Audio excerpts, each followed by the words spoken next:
Bismillahirrahmanirrahim. Assalamualaikum warahmatullahi wabarakatuh. Ini terkait suatu permasalahan di antara kami sebagai penuntut ilmu. Jadi kadang banyak yang futur gitu, Ustaz. Mohon nasihatnya Ustaz terkait kami yang atau teman-teman yang lagi futur atau jauh dari majelis ilmu sekarang. Futur ya. Sebenarnya masalah futur itu masalah dihadapi oleh siapapun. Karena semua orang beriman itu pasti imannya naik dan turun.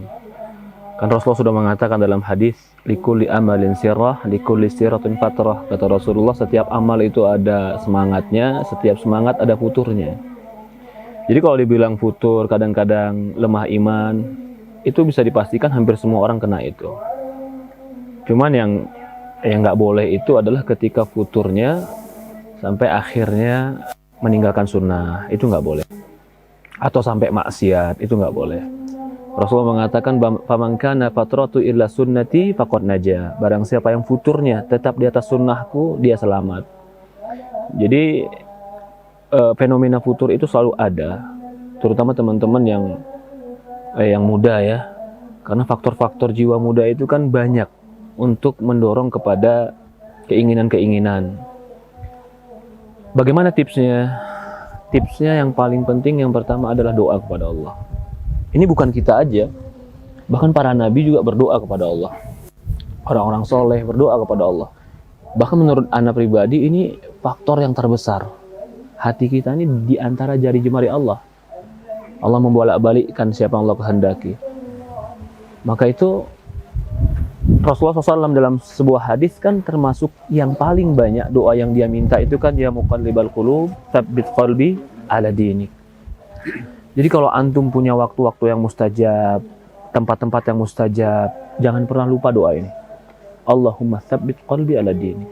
Bahkan kalau bisa sekuat tenaga, sekuat waktu, setiap lafaz doa antum selipkan doa ini.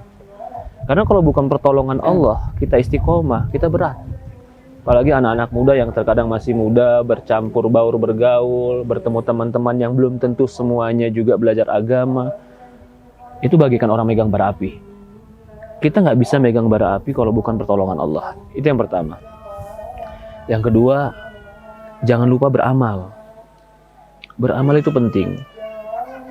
Amalkan ilmu kita, apa yang kita punya.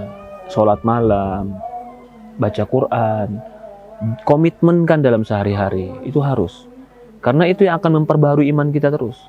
Tapi kalau kita kurang beramal, bagaikan orang yang lemah dan sakit tapi nggak pernah dikasih obat. Dia udah tahu sakit demam, tapi dia nggak makan obat, bahaya.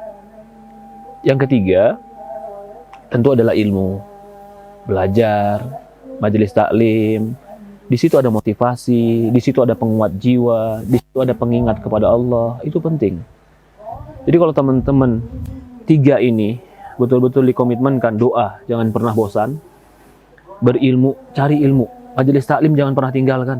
Secapek apapun, luangkan waktu majelis ilmu. Yang ketiga, amal. Ini antara kita dan Allah. Harus kita beramal, karena dengan amal itu akan menguatkan ilmu kita. Ya, jadi kalau tiga ini dilakukan oleh teman-teman, siapapun, termasuk kita, insya Allah keistiqomahan ada, kekuatan iman ada. Walaupun dia tetap harus berjuang untuk tetap beriman, untuk tetap istiqomah. Karena perjuangan, alladzina jahadu fina lanahdiyannahum subulana. Orang-orang yang berjuang untuk istiqomah di jalan kami akan berikan mereka hidayah kepada jalan kami. Mungkin itu, kalau buat istiqomah, tetap berjuang, sabar, 3 poin tadi jangan lupa. Itu dari Ana sih.